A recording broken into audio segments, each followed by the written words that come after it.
Muy buenas tardes. ¿Cómo andan? Muy buenas tardes. Bienvenidos a un encuentro más en Cibermate. ¿Sí? ¿Cómo están? Muy buenas. Vamos a esperar ahí unos segundos que se empiecen a sumar cada uno de los amigos y los que tengan ganas de compartir un rato con nosotros puntualmente una charla de Cibermate con Aymara. Así que, como están, buenas, bienvenidos a sexta o séptima charla de Cibermate que nos permite encontrarnos acá por lo menos un rato, alrededor de entre media y una hora, para charlar sobre algunos temas con cada uno de los entrevistados. Puntualmente hoy con Aymara vamos a estar charlando de estas nuevas prácticas educativas, ¿sí? En estos tiempos, en esta exigencia que tenemos de repensar nuestras prácticas educativas y puntualmente el tema puntual, digamos, el eje que va a vertebrar nuestra charla son prácticas educativas y comunicación en las trincheras. Ya estuvimos un poco adelantándoles durante todos estos días a los diferentes seguidores ahí en la página de Facebook, Biblioteca 804, y también en el correo electrónico, en el Instagram. Eh, voy a ver, estamos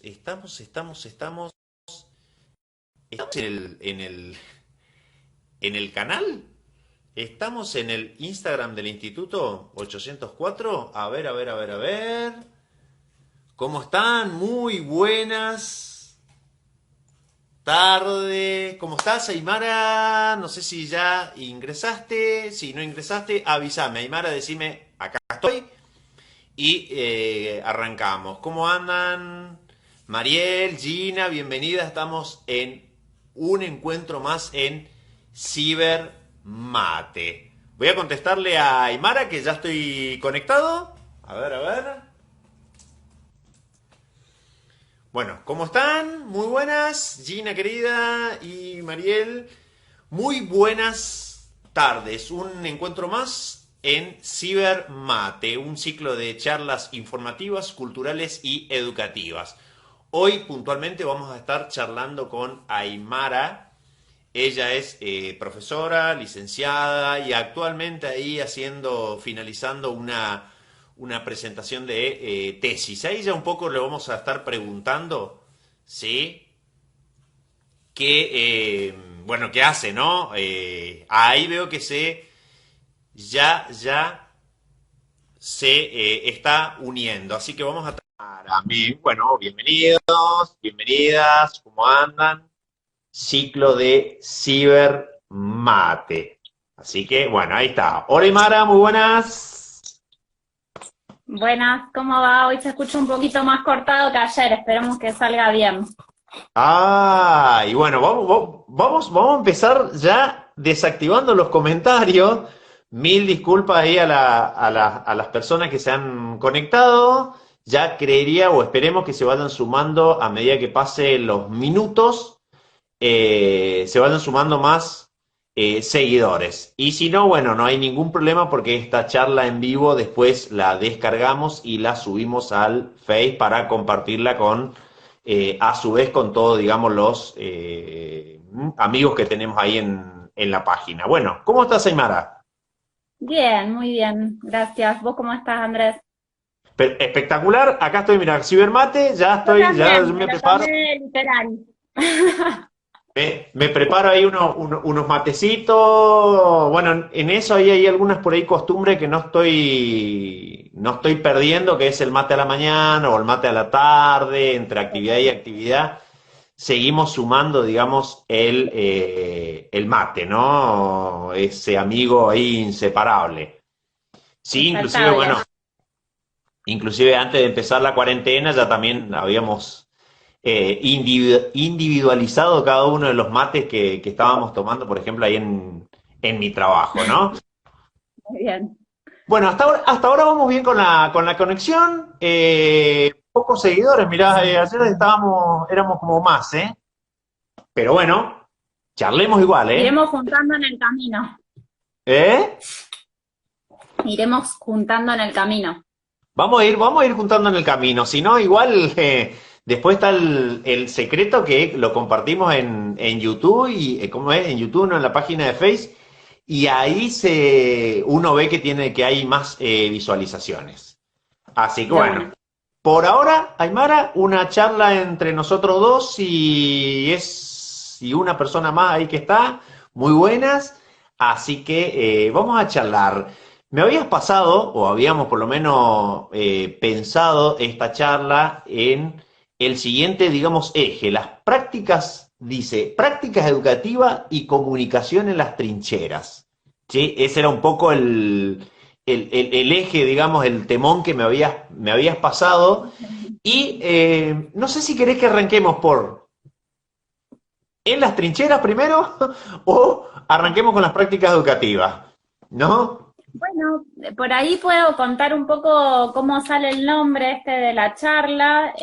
Cuando Débora, que es la biblioteca de acá del anexo del Maitén, me propuso sumarme a estos cibermates, y hablé con vos, empecé a pensar qué era lo que yo podía aportar en particular, digamos, a poder pensar estos momentos, ¿no? A reflexionar, que me parece sumamente importante. Me parece, de hecho, voy a agradecer al instituto, a vos, a Débora, los esfuerzos que estamos haciendo por construir red, me parece muy, muy, muy necesario, más allá de que a veces nos sintamos también sobreexigidos o cansados, cansadas, ¿no? Porque, bueno, la red es todo, poder estar con otros, con otras, poder pensarnos, poder, o sea, llevar adelante una práctica, pero que sea reflexiva, me parece sumamente importante. Entonces, bueno, pensando en esto que podía aportar yo, justo unas semanas atrás, cuando empezamos con la planificación de lo que implicaría, digamos, el trabajo docente en este aislamiento, una compañera que es socióloga, o sea, me pasa, comparte públicamente como una serie de indicaciones o de prospecto, entre comillas, ¿no? Para sus estudiantes. Y ella hablaba de las trincheras de la virtualidad. Un poco para hacer referencia a esto de que hacemos, o sea, no es una clase en modalidad virtual, porque eso tiene una lógica, está pensado de otra forma, con una plataforma específica, con una proyección diferente, sino que hacemos lo que podemos con lo que tenemos, digamos, ¿no? Y me parecía como importante recuperar o traer esto, más allá de que no me gustan tanto las metáforas en relación a la guerra, ¿no? Esto de a veces se trata de pensar que es una guerra contra el virus, ¿no? Esta metáfora que no es muy feliz, porque en realidad cuando estamos en guerra pasan otras cosas, digamos, ¿no? Pero bueno, me parecía que valía la pena la metáfora de trincheras de la virtualidad, de hacemos lo que podemos con lo que tenemos, y podíamos pensar un poquito en este sentido las prácticas educativas en relación a la comunicación. Pero perfecto. Y el primer, digamos, gran quizás inconveniente que ya tenemos desde nuestra trinchera es uno de los primeros temas, ¿no? La conectividad, ¿no? ¿Cómo hacemos para interactuar con ese otro, teniendo inclusive ese otro inconveniente con la conectividad o nosotros mismos teniendo inconvenientes, ¿no? Bueno, estaba ahí, el desafío de la conectividad como primer temín. Sí, sí, yo quería como pensar un poquito, antes de meternos con la cuestión de la conectividad en sí misma, que tiene como todas sus particularidades, como decías, pensar un poco la importancia de pensar en los contextos. Yo recuperé en mi tiempo, digamos, de investigación, los aportes del paradigma de los estudios culturales, recuperé autores como Stuart Hall, y profundicé en nuevas lecturas que no conocía, como Lauren Grosberg. Ellos retoman el concepto de contextualidad, de contextualismo radical, en realidad, para poder pensar en la importancia del contexto, no como algo que está ahí, digamos, como escenario, digamos, mientras nosotros, los seres humanos, hacemos cosas, sino como algo que nos atraviesa, que nos constituye, que es producido por nosotros, pero que también produce efectos en nosotros, en nosotras. Y me parecía que era importante porque, ¿por qué traerlo, digamos? Porque estamos hablando de este contexto en particular para poder pensar, ¿no?, en la conectividad y en nuestras prácticas educativas. ¿Y cuál es nuestro contexto? O sea, ¿cuál es el contexto en el que nosotros y nosotras llevamos adelante nuestras prácticas, ¿no? Y cuando me puse a preparar un poquito la charla de hoy, pensaba en esto. Por un lado, venimos de un contexto de crisis provincial muy grande, en donde nuestros gobernantes provinciales decidieron pagar o sea, primero tomar una deuda provincial, ¿no? Y pagar, cueste lo que cueste, esa toma de deuda, digamos, y ese cueste lo que cueste tiene que ver con todos nosotros como trabajadores en el medio, y toda la población en sí misma, porque estamos, digamos, un poco como de rehenes de esa deuda que se tomó, de la cual nosotros no vimos ningún resultado ni ningún beneficio, pero sí le estamos poniendo en el día a día el cuerpo para que la provincia pague, digamos, ¿no? Sin saber cuáles son los beneficios en realidad. Y eso había llevado a una lucha gremial muy grande ya desde hace más de 2 años. Las luchas eran por un lado, gremiales, digamos, pero también teníamos un contexto, o tenemos un contexto, en donde se está poniendo en juego el avance del extractivismo en la provincia, ¿no? Con la cuestión del no a la mina, sobre todo, ¿no? Con la idea de avanzar sobre la extracción del oro, de plata y de otros minerales, pero con extractivismo, digamos, con prácticas que son a cielo abierto, ¿no? Que dañan, digamos, el lugar en el que vivimos. Entonces también las luchas son de los organismos sociales, no solamente hay luchas gremiales, y también tenemos luchas en el territorio que son las de las comunidades mapuches tehuelches, que están reivindicando, ¿no?, su derecho a controlar el territorio y lo que allí pasa, digamos, ¿no? Y este contexto en el que nosotros damos clases, es un contexto en el que también históricamente el Estado tiene una deuda para con el pueblo y las naciones originarias, digamos, ¿no? Que tiene que ver con un genocidio aún no reconocido y que por lo tanto sigue permanentemente produciendo efectos, digamos, ¿no?, en los pueblos. Entonces, un poco eso en la provincia. A nivel nacional tenemos un gobierno que recién asume, que está cambiando el paradigma del gobierno anterior en relación a un Estado presente, pero bueno, venimos de 4 años de desfinanciamiento estatal y de toma de deuda también a nivel nacional. Y a nivel mundial tenemos, por un lado, una extrema desigualdad, digamos, ¿no?, en donde hay un porcentaje, un 1% que gana muchísimo más que los millones de personas que poblamos este mundo, y por otro lado tenemos un orden mundial que se está entreviendo de alguna forma el esqueleto con esto de la pandemia, ¿no?, este orden mundial en el que China está compitiendo en mercados con Estados Unidos y también con la Unión Europea, y esto se está poniendo un poco como en jaque, ¿no? ¿Cuál es el modelo? ¿Quién prima las vacunas? Hay mucha información sobre eso en estos días en los medios, que tenemos que también poder reflexionar, digamos, ¿no?, sobre qué implica eso para los ciudadanos de a pie como nosotros y nosotras, ¿no?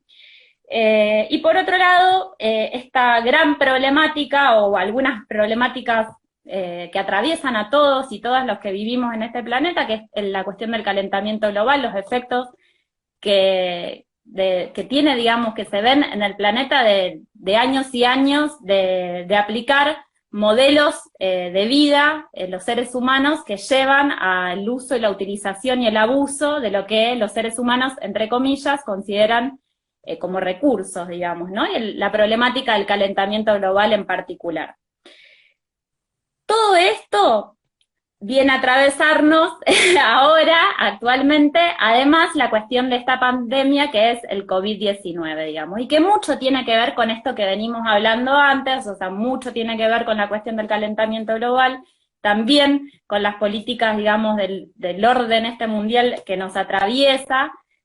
¿Por qué? Porque justamente hay una deforestación enorme, hay un calentamiento global que permite la aparición de nuevos o antiguos, digamos, masas de biodiversidad desconocidas que no sabemos cómo eso interactúa o interfiere, digamos, ¿no? con lo que hoy somos. Eso por un lado, como para poder pensar, digamos, en algunas cosas que se vienen charlando, que es, bueno, hay no sé si es una cuestión de ingenuidad, pero hay como una esperanza de que esta pandemia o esta situación de aislamiento nos lleve como a cambiar, digamos, ¿no? A darnos cuenta de lo que estábamos haciendo mal, digamos, ¿no? Y hay que ver si esto realmente tira para ese lado o no, y cómo podemos hacer en todo caso para que nos sirva para mejorar y no para profundizar las desigualdades, digamos, ¿no? Lo que sí sabemos es que en relación a la pandemia hay estados que están priorizando la salud de su población, de sus ciudadanos, y hay otros estados que están priorizando la cuestión del mercado, digamos, ¿no? Y los que quedan de alguna forma expuestos cuando priorizamos el mercado, ¿quiénes son? Son una población que para el sistema capitalista es una población improductiva, digamos, ¿no? Entonces también hay como este run de que tal vez este virus es un virus creado para que la población que el sistema capitalista considera como no útil, eso, se limpie, digamos, ¿no? Una cosa terrible. Que digo, no la estoy habilitando, pero la traigo porque tiene que ver con esto de lo que venimos hablando, orden mundial, lógicas capitalistas, qué hacemos con la población que sentimos que no es productiva, ¿no? En el sistema capitalista, etcétera. Y bueno, y esto, digamos, nos lleva por un lado en salud, sabemos que en la provincia hay pocos recursos para afrontar esta situación, ¿no? Este contexto, justamente. Tenemos una sola cosa a favor acá en la zona de la comarca, que me parece que tiene que ver con la cuestión de el hantavirus, digamos, ¿no? Venimos de hace un tiempo nomás, de haber pasado una situación también de un virus que se contagia de una forma similar, y por lo tanto de lo que implica el aislamiento, de lo que implica la preservación, digamos, en función de la solidaridad con el otro, para no poder, o sea, contribuir al contagio. Y en educación, ¿cómo estamos, digamos, no? O sea, porque vamos como con llegando, bueno, claro. En educación estamos en un sistema muy poco tecnologizado, que hizo un intento de acercamiento, digamos, de las tecnologías a todos y todas por igual, que fue el Conectar Igualdad, que igualmente hace 4 años que dejó de funcionar, digamos, ahora lo están tratando de reactivar en función de esto que decíamos, ¿no? De un gobierno que no priorizó al Estado presente para poder generar condiciones de igualdad o de equidad. Y por otro lado, este Conectar Igualdad, que es un poco, después lo voy a retomar, pero la idea es poder pensar que este Conectar Igualdad también tenía sus falencias. ¿En qué sentidos o de qué estoy hablando? Estoy hablando de que las políticas universales, como es esta, del Conectar Igualdad, muchas veces dejan de tener en cuenta o de priorizar lo que son las particularidades, la diversidad, ¿no? Entonces, a veces cuando se piensan estas políticas públicas, se olvidan de cierto tipo de poblaciones con ciertos tipos de características, y puntualmente con el Conectar Igualdad, por ejemplo, en Ñorquinco y en Cusamen, que son 2 poblaciones rurales muy cerquitas de acá del Maitén en las que yo he trabajado, el Conectar Igualdad llegó al final de todo, al último de todo. Los chicos tuvieron que tomar las escuelas secundarias para pedir que llegara. Tomaron las escuelas secundarias para pedir que sus compus lleguen. Entre otras cosas, porque aparte pedían que los edificios se mejoren, que haya albergues estudiantiles, ¿no? Para que los chicos de la zona de los parajes pudiesen quedarse, pero digo, el Conectar Igualdad, que se supone que debería priorizar ese tipo de poblaciones, o sea, llegó al final, ¿no? Claro, sí, sí, sí, sí. Debería haber sido al revés, Entonces, ¿no? Uno preguntándose.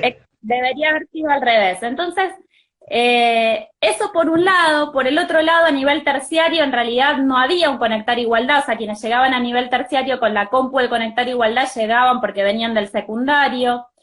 Después, los docentes no estamos formados en las tecnologías. Nos pasa ahora de que, ¿no? Como que nos vemos, uy, ¿ahora cómo hacemos con esto? Y en realidad uno puede decir, bueno, los docentes tenemos que encargarnos de formar, pero también el Estado tiene que, justamente para garantizar la equidad, debería garantizar, por ejemplo, en cuestiones como la formación, ¿no? En tecnologías, como la cuestión en ESI, como la cuestión en diversidad o en pluralidad, intercultural. Digo, hay cuestiones que son transversales que el Estado debería poder invertir para que nosotras, las docentes, los docentes, nos formemos y estemos en un pie, digamos, con una base igual, digamos, ¿no? Para después cada uno seguirá sus intereses, seguirá formándose. Pero esto no sucedió. O sea, no hubo capacitaciones, hubo anuncios, sí, pero no hubo reales capacitaciones para poder ver cómo nos conectamos, digamos, ¿no? Y qué podemos ofrecer con esas tecnologías a los y las jóvenes, o a los niños, a las niñas. Y por otro lado, también tenemos la cuestión de que tenemos estudiantes con muy pocos recursos, ¿no? O sea, hay una gran parte de la población que no tiene los recursos para acceder a la tecnología, o sea, al hardware, lo que sería la compu, un celu equipado, o a internet, ¿no? Lo que sería el software, todo lo que es la cuestión que nos permite la conectividad. Bueno, este es el contexto, digamos, ¿no? Además, un contexto en donde la escuela viene preguntándose cuál es la función de la escuela, cuál es el papel de la escuela, qué hace la escuela con los medios, tengo que dejarlos a los chicos que usan el celu, no porque me distraen y me quitan atención a lo que yo quiero hacerles llegar. O sea, tenemos además muchas preguntas que tienen que ver con las nuevas tecnologías y que no están resueltas y que también tienen que ver en sí con la función social de la escuela para qué sirve, el papel de los profes, digamos, cuál es el rol si yo tengo un montón de información en la nube, en el Google, cuál es mi rol como docente, digamos, ¿no? Hay muchas preguntas que venían atravesando la escuela ya desde hace décadas, digamos, y que en este contexto en el que nos dicen cada uno en su casa para preservarnos, para cuidarnos, bueno, hay que pensar, hay que producir, ¿no? ¡Wow! Como de repente nos pasa todo esto. Esto es un poco como la idea de pensar el contexto también. Esto, como me parecía interesante, bueno, si querés después vamos a algunas cosas, pero quería mencionar esto de la idea sería pensar cómo orientamos, digamos, o cómo orientamos a la educación para que sea una práctica que haga sentido en los estudiantes, ¿no? En los y las estudiantes. Y por otro lado también, cómo trabajar con las singularidades de nuestro territorio. Tenemos un sistema educativo que yo decía, les cuesta mucho admitir la cuestión de la pluralidad y la diversidad. Acá hubo, por ejemplo, reclamos de las organizaciones que vienen trabajando la cuestión del Quimum mapuche, en relación, por ejemplo, a un contenido de historia del cuadernillo de primer grado que se repartió con el Seguimos Educando, en donde las comunidades aparecen en pasado, o sea, existieron comunidades que vivían, ¿no? Como los textos de hace 100 años atrás. O por ejemplo tenemos una propuesta de escuela en Vuelta del Río que no logra salir porque la Vuelta del Río es una comunidad mapuche que está muy cerquita de acá del Maitén, que vienen proponiendo hacer una escuela que tenga la particularidad que la comunidad pueda decidir qué contenidos, qué profes, de qué formas, ¿no? O sea, para que pueda justamente ese conocimiento, esa cosmovisión atravesar, no solamente quede como una materia, sino que pueda pensar transversalmente, ¿no? De qué forma educan a sus pichiqueches, a sus chicos, ¿no? Y eso, por ejemplo, todavía no está aceptado. EIB mismo o sea, viene funcionando desde hace muchos años en Chubut, pero no logra esto, ¿no? Hacer parte de la comunidad de la planificación de esos contenidos, ¿no? Y eso, como poder pensar, digamos, la cuestión de también de lo que pasa más a nivel general, ¿no? En relación a docentes, por ejemplo, eso, hoy nos encontramos todos trabajando, pero no estamos cobrando el sueldo de marzo, ¿no? Entonces hay como una condición de algo que se nos pide, que también queremos hacer, porque para nosotros es importante, ¿no? La cuestión de seguir conectados, de seguir vinculados, de poder con nuestros estudiantes, ¿no? Y entre nosotros también, pero sin embargo nuestras condiciones de trabajo son condiciones de trabajo muy precarias, estamos flexibilizados, trabajamos, o sea, digo, cuando a veces uno dice analizar intersectorialmente, intersectorialmente las temáticas, por ejemplo, para pensar esto, bueno, ya hablamos de ruralidad, hablamos de interculturalidad o de la cuestión, digamos, de otra cultura, de otra nación como es la nación mapuche tehuelche, y también podemos hablar de la cuestión de género, como las mujeres, por ejemplo, que ahora estamos trabajando en casa, lo hacemos con nuestras niñas, nuestros niños, ¿no? En contextos, o sea, no nos vamos a la escuela y ahí entonces tenemos el espacio para poder dar clases, sino que se nos atraviesan las cuestiones del cuidado, que en general somos las mujeres las que queda relegadas. Sería divino que no sea así, estamos trabajando en eso, ¿no? Pero, obra en construcción, pero todavía hoy somos las mujeres las que nos estamos haciendo cargo de eso. Entonces, poder pensar, digamos, que este es el contexto en el que tenemos o podemos pensar nuestras prácticas de educación en relación en este caso a la cuestión de la comunicación y la conectividad con nuestros estudiantes, ¿no? O sea, como no simplificar, de hecho hay muchos artículos en estos días, yo estuve leyendo bastante, que hablan de esto, del agotamiento, del cansancio, esta sobreexigencia del estar por sobre priorizar cómo estamos, ¿no? Porque además en un contexto, digamos, de incertidumbre se nos está pidiendo certezas, ¿no? Y es un montón, o sea, es importante, es necesario también para nosotros y nosotros, pero es un montón, y está bueno poder también decirlo. De estar, digamos, no podíamos, como vos mencionabas, ¿no? Íbamos a nuestros lugares de trabajo y teníamos, digamos, esas 40 minutos, 80 minutos, las 3 o 4 o 5 horas, y ahora esa misma, digamos, actividad trasladada a la casa con las cuestiones, digamos, de las casas, inclusive también se nos complica y parece que es como mucho más estresante, ¿no? Tener que, como que... Y prolongado en el tiempo también, ¿no? Estamos conectados todo el tiempo. Sí, sí, sí, sí, sí, sí. Y sumado a que quizás por ahí tenemos la esperanza dentro de 2 semanas y a las 2 semanas son 2 semanas más y 2 semanas más y 2 semanas más, ¿no? Y eso por ahí quizás provoca que inclusive nuestras relaciones vinculares con los compañeros de trabajo ya no sea, digamos, al no estar charlando en un ambiente laboral, que se dé, digamos, de diferente manera, ¿no? Porque estábamos como ahí como un poquito estresados o desanimados, y bueno, se Sí, en tensan un estos poquito las tiempos tenemos a relaciones. veces muchos cambios de humor también, eso hablábamos con algunos estudiantes que nos decían, a veces estoy re bien, otras veces me bajoneo, ¿no? Como porque, bueno, estamos aislados y el aislamiento es esto, que también está bueno recordarlo cuando pensamos que el aislamiento puede ser una práctica de salud mental, ¿no? Para algunos. Como que está bueno recordar que no, que claramente el aislamiento no le hace bien a nadie ni a nada, digamos, ¿no?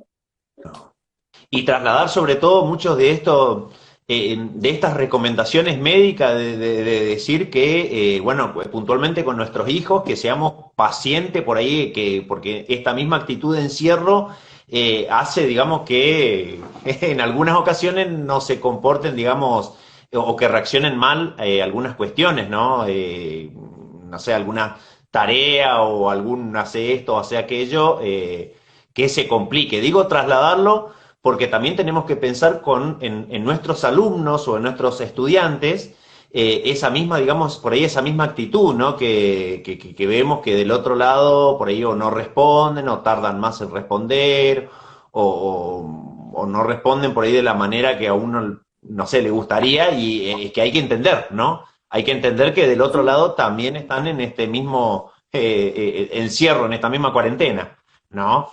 sí. Sí, Hablaba, yo creo digamos, de que lo que la... Ah, dale, sí, sí, sí, sí. No, creo que lo que está bueno es poder tener en cuenta estas como características que decíamos, o sea, poder pensar que tal vez no tengan el acceso que todos desearíamos que tengan, el acceso a Internet o a un dispositivo que les permita, por ejemplo, leer un texto cómodamente. Muchos estudiantes van a leer el texto desde el celu, no van a Internet, no van a tener Internet para ver un video o para bajar una peli, ¿no? O sea que entonces tendríamos que poder pensar en algunas prácticas educativas que simplifiquen qué es lo que les estamos dando como material, también poder pensar que a veces lo van a hacer en la madrugada porque es el tiempito que les queda, para que no afecte la dinámica familiar, o que lo van a hacer en el medio de mientras están cocinando. Bueno, nada, poder pensar como ciertas cosas que tienen que ver con esto de pensar el contexto de con quienes estamos trabajando, lo que vos decías de las emociones, de esto, de que a veces van a estar atentos y dispuestos y otras veces van a estar como también, vamos a también permitírnoslo a nosotros, porque a veces como que nos creemos que somos superhéroes o heroínas, no lo somos, y nos pasa lo mismo, a veces también nosotros nos cuesta, o estamos cansados, o estuvimos todo el día conectados, corrigiendo, entregando, comentando, ¿no? Porque lo que tienen también estos dispositivos móviles es que estamos todo el tiempo online, digamos, ¿no? O sea, nos llega el mensaje de la mamá que está bien y nos llega el mensaje de la compañera que tiene que resolver un texto y nos llega el mensaje del estudiante que no entendió una consigna, ¿no? Entonces, bueno, esto, paciencia con ellos y ellas y también paciencia con nosotros y nosotras, como calma. Eso es un poco lo que, al menos lo que estamos tratando de transmitir ahí en el profesorado virtualmente.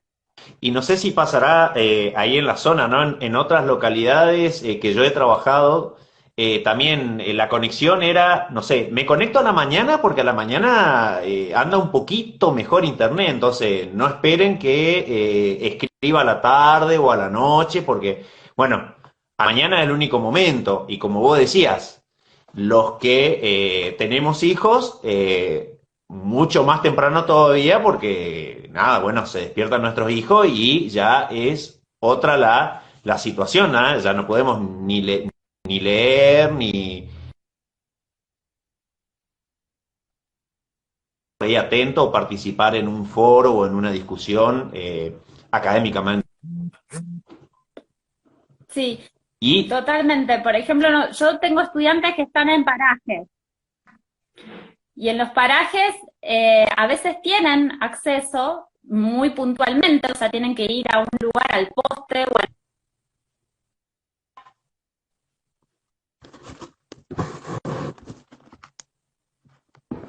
ah, veníamos bien, veníamos bien. Espero que se te esté escuchando vos, Aymara. A mí te me quedaste tildado ahí. Hola, hola. Estamos hablando Aymara, con Aymara. Ahí salió e ingresó. Vamos a esperar que nuevamente. Excelente charla en estos tiempos. La conectividad, casualmente, hablando de la conectividad, ahí tuvimos un pequeño problemita de conectividad. Casualmente, Aymara es de la localidad de El Maitén, una localidad de la zona noroeste de la provincia del Chubut, bellísima zona, pero una zona de una comunidad, una ciudad pequeña, ¿no? Estábamos hablando con este tema de la conectividad, de los trabajos, y bueno, cómo el contexto condiciona muchísimas veces o nos condiciona tanto a nosotros estudiantes como a nosotros docentes o a nosotros padres en esta cuestión, ¿no? Pero también bueno, se considera o considero de que esto se presenta como una manera también de una oportunidad de reorganizarnos, de reformular todas estas cuestiones, de en este momento plantearnos otro tipo de comunicación y otro tipo de enseñanza, ¿no? Esto es lo que decía recién Aymara, un poquito menos quizás de cosas para leer, ¿no? Esos PDF o esos artículos o esos enlaces de lectura que muchas veces o mucho hacemos en nuestros celulares. Entonces, ver la manera de combinar quizás texto con video, con audios, que permitan, vendría a ser, o aminoren un poco el tema del cansancio. Aymara, ¿estás? Voy a habilitar los comentarios porque no sé si estás, Aymara. Ah, acá estás, Aymara. Acá estás, Aymara. Aymara, te voy a invitar nuevamente. ¿Cómo es? No. ¿Estás, Aymara? A ver, Aymara, ahí estás, mira. Ahí te voy a invitar, Aymara. Voy a poner, Aymara.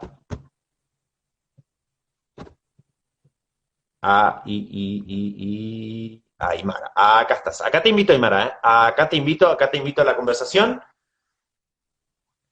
Casualmente, mirá, hablando de la conexión, ¿eh? Hablando de la conexión, ahí se nos dificultó un poquitín, ¿eh? Estamos charlando con Aymara, profe de la localidad de El Maitén. Hola, buenas. Buenas, perdón, se ve que se cortó por un ratito.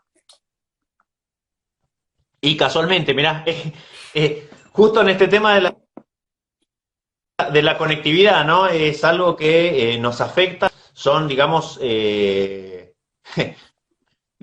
la suerte por ahí quizás de los que estamos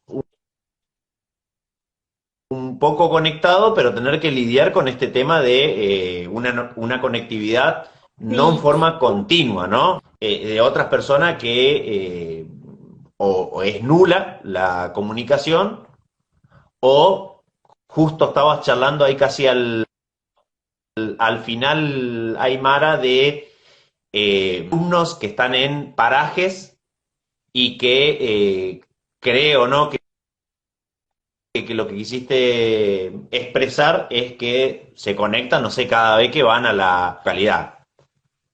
Aymara, ¿estás? ¿Me escuchas? Sí, ¿No me justo escuchas? estaba contando de que tengo estudiantes que están en los parajes, de que van como hasta un poste o una piedra o hasta una tranquera, un lugar en donde puedan recibir señal, lo hacen tal vez 1 o 2 veces al día, y que entonces también está bueno como poder pensar en esta situación. Igualmente tenía como ganas de contarles algunas cosas en relación a esto de los desafíos de la conectividad, justamente pensando en estos contextos, ¿no? Por un lado, bueno, como decíamos, la cuestión de tener en cuenta qué nos pasa con estos, o sea, uno de los desafíos tiene que ver con esto de cómo nos abrumamos a veces con esta atención que requieren los dispositivos mixtos, como son los celulares, ¿no? Que estamos todo el tiempo ahí metidos y cómo también nos insumen mucha energía, entonces ver cómo podemos relacionarnos con esta tecnología, utilizarla a nuestro favor y no ser consumidos por ella, que sería como un desafío. Por otro lado, también poder pensar en esto que decíamos, en una conectividad que sea plural, además de universal, ¿no? O sea, que tenga en cuenta las realidades y las necesidades de las distintas naciones que habitan, que pertenecen al territorio de lo que hoy es Argentina, también las diferentes particularidades, las diferentes ruralidades que existen, o sea, la conectividad debería poder pensar estas particularidades y no dejarlas para lo último siempre, digamos, ¿no? Por otro lado, valorar críticamente a las TICs. A veces con lo que pasa con las nuevas tecnologías es yo le puse como demonización y barbarie, ¿no? O sea, como son terribles, los chicos se distraen, están todo el tiempo con el videojuego. Entonces, bueno, poder ver qué puede aportar esta nueva tecnología a las clases, no solamente digo a buscar algo como si fuese un diccionario o buscar solo información del Google, sino también ver cómo podemos, por un lado, utilizar herramientas que nos ayudan en la creatividad, digamos, ¿no? Que nos ayudan a hacer contenidos, no sé, como por ejemplo programas que nos ayuden al diseño gráfico o al diseño audiovisual de videos, o sea, poder como introducirlas pensando en los lados más creativos, digamos, ¿no? De producir, de que los pibes puedan producir contenido y también en el sentido de ser con lectores críticos de esas nuevas tecnologías, usuarios críticos, digamos, ¿no? Ahora está como viniendo más a la agenda, digamos, la cuestión esta de pensar las fake news, estas noticias que son falsas, que son hechas, la construcción de noticias, la búsqueda de verdad, digamos, ¿no? Un poco poder pensar también esto y también pensar, quería traer acá lo que implica algo que sucede con las nuevas tecnologías, que es el atravesamiento de las lógicas de mercado, ¿no? En estas nuevas tecnologías, como ser la lógica empresarial versus la lógica de lo público, la lógica comunitaria. Por un lado tenemos, por ejemplo, todo lo que son los programas, los paquetes de programas o los servidores que son privados de empresas multinacionales, como por ejemplo Windows o no sé, bueno, todos los que usamos en general, ¿no? Y por otro lado, tenemos los software libres que a veces nos permiten no solo descargar algo gratuitamente, sino que no se usen nuestros datos para otras cosas, ¿no? Que ahí, esto es lo que nos lleva a la cuestión del Big Data y de todo lo que se está haciendo de control y en relación siempre a la lógica del consumo, que es la que nos ha llevado también, así sin ser muy huelapelos, pero que también es la que nos ha llevado el consumo constante nos ha llevado a lo que le estamos haciendo, digamos, a la tierra, ¿no? A la deforestación, al avance de todo a costa de seguir manteniendo los niveles de consumo de las grandes ciudades y sin tener en cuenta lo que se llevan puesto con esa lógica de consumo, incluso a veces nuestra privacidad, nuestra intimidad, digamos, ¿no? Porque si pensamos en los datos que ofrecemos a estas plataformas privadas, a estos servidores privados, estamos atravesados completamente, digamos, sin entrar en una lógica paranoide, o sea, hablando de algo que pasa cotidianamente. Y por otro lado, también en esto de la algoritmización, Inés Dussel habla de esto también, ella viene trabajando hace bastante con lo que son la comunicación digital en las escuelas, y habla cómo pensamos que en Google está todo, pero no pensamos en cómo se estructura la información de acuerdo a Google, que se estructura en base a nuestras búsquedas, digamos. Entonces, por un lado, tenemos una herramienta que nos ofrece un montón, pero también tenemos una herramienta que tiene lógicas de estructuración que las tenemos que conocer para poder saltearlas, ¿no? Para que realmente sea una herramienta creativa y productiva. Cuando hablo de algoritmización, hablo de esto, de los algoritmos que se crean cuando nosotros buscamos. Entonces, a veces, la información de las pluralidades, de la diversidad, de la información crítica nos queda en la página 20, dice Dussel, ¿no? O sea, lo primero que me aparece es lo que el mercado quiere que yo vea, lo que más se consume. Entonces también poder pensar cómo la cuestión de la popularidad, de lo popular, de lo masivo, también son destructivos de ciertas formas críticas de pensar de ciertos sujetos críticos. Por otro lado, también me parecía interesante el desafío de qué nos pasa con el cuerpo, con estos dispositivos, ¿no? Mixtos, móviles, que los tenemos todo el tiempo con nosotros, qué pasa con el cuerpo en la educación virtual, qué pasa con las emociones, qué pasa con las miradas, ahora porque estamos en video, pero bueno, cuando es solamente con la plataforma escrita, bueno, qué pasa con todo esto que es nuestra corporalidad, poder también pensar eso, pensar cómo... Si alguien me puede decir si se lo está escuchando a Aymara, sí, se conectó. o si me están escuchando a mí, o si nos están escuchando a los dos. ¿Ahí me estás escuchando? Yo ahí te volví a escuchar, Andrés.